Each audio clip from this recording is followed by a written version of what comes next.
You've also mentioned live painting as a type of performance in a way. Yeah. Is there an equivalent to having a bad set? Have you ever gone to the end of the day and thought this was a waste of time? That's a great analogy. Haven't thought about it that way. But yeah, you've got to risk ruining, you got to risk killing them and ruining the work. Yeah. And you've done that? Yeah, absolutely. If you haven't, you're not pushing it. If you know that every piece you do is going to work, you are not pushing yourself at all. You are repeating what you know. So every single time I do an artwork, pretty much, I'd say that there's, every now and then I say to myself, I think I know what I'm doing. 90% of the time I would say to you that every time I do it, it's like I have no memory of drawing. And in the old days, if I didn't draw every day of my life and I let it go for a couple of days, I would not feel like an artist. And it's got something to do with memory and the way you've been brought up and different things that happen to you in life, because Leon Kossoff talks about this. He had quite a traumatic upbringing, and he talks about memory, and I can kind of relate to what he says, because basically he's saying that every time he goes to draw, he has to prove to himself that he can do it again. So I'm one of those types of artists, and I think it's probably held me in good stead, because it means that I'm never comfortable. So it's good and bad. I've only recently, the last few years, probably felt real peace with what I'm doing, and I won't say satisfaction, but let's say joy, and, kind of accepting the failures and kind of embracing the way I work and my processes and the way I think. And so to answer your question, I have lots of those days. I might do a painting in New York, and it starts off in the morning as a daytime scene. And if I'm painting all day, it can turn into a night scene, because I think to myself, it would look better now at night. I mean, not many artists would do that. They would, and if you're an impressionist, you would go back in the morning the next day and record the same morning. Because you want that consistency. That colour. Right. Instead, what I do is I say to myself, which is kind of crazy but fantastic, because that painting sold before I even brought it to Melbourne. One of my favourite collectors. I say that because they're really smart. I love being an artist in the sense I get to meet these people, are physicists, and I get to meet these people that are so smart. I love being in their company. I'm painting this picture, and this person sees it on Instagram, says, I want that. And, they've been collecting my work for 30 years. They brought up my first show in Sydney, and they're wonderful humans. And I'm painting it, and they see it during the day, and then they see it again at night, and it's turned into a night scene. So I start putting blue on it, and what you have is compressed the daytime and the night together. How else am I ever going to do that if I set out and said, I'm only going to do nighttime at night, daytime at day? Right. So, but sometimes when you do that, you can totally ruin it. So I've ruined lots of good pictures, lots of them. But that's what makes it exciting. Yeah, I think you have to risk. So I'll let you in on a secret. This new show that I'm having was getting photographed the other day before it went to the framers. And this probably give you a sense, and it sounds like a performance. It sounds like something I probably planned, but I didn't at all. I had all the work selected for the show. And I had some that I had tried this gold paint on, and it didn't do what I thought it was going to do. Then I put white on it, and something happened that I couldn't predict. It was amazing. So I'm selecting the finished works, and I've got a couple of people there helping me, and I've got my photographer who's photographing them. Then I'm signing them, spraying them, and then they go to the framer. It got to the point where everything had to be done.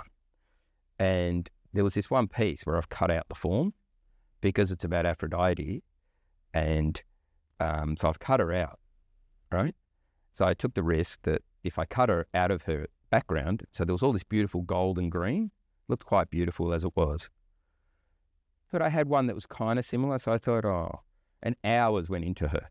Hours in the cold Melbourne winter, downstairs where it's freezing. So you risked ruining this piece? Absolutely.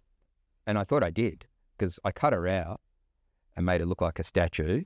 And I thought, I don't like her as much as I did when she was in her background. And I felt, just for 5 minutes, I felt a sadness, which happens sometimes because you've just done so much work. But then I thought, I don't like her. And I've been wanting to crack one open as if they've been broken, because this particular sculpture has cracks. Aphrodite has her arms cut off. And so she's faulty and has faults in her and has cracks. And I thought, So I got it, and I said to the 3 people that were in the room, I said, what do you reckon? They said, what? I said, what do you reckon I do this? I just started ripping it in half, and then I put it back together and put it together so that it has this sort of crack like this, and it looks really cool. Wow, okay. And like, it looked like a performance. I said to them, I didn't mean to, I just decided. They said, oh, you just decided? Yeah. And they were panicking. The photographer quickly got, camera out and photographed me doing it. It looked like something Salvador Dali, there's a picture of Salvador Dali painting in water. He's in the water, just he's painting. It looks, somebody posted on Instagram saying, Dali's Insta moment. It looked like I would have done it on purpose. Yeah, it was just in the moment. Yeah, and what's really weird is my mate John, the author who was there, said to me, I like it looks like a fissure. And I said, you mean like an earthquake? And it's broken her open. He goes, yeah. And that night there was an earthquake in Melbourne, 2 nights. Oh, 2 nights ago, yeah. Wow. That's when I did it. And so he says that, and I say, yeah, it does. It looks like an earthquake.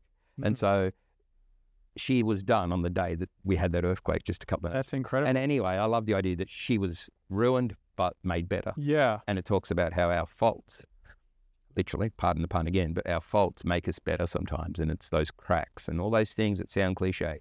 But it's, imperfection in a way. All the imperfections. That's the beauty. And I love people that have imperfections.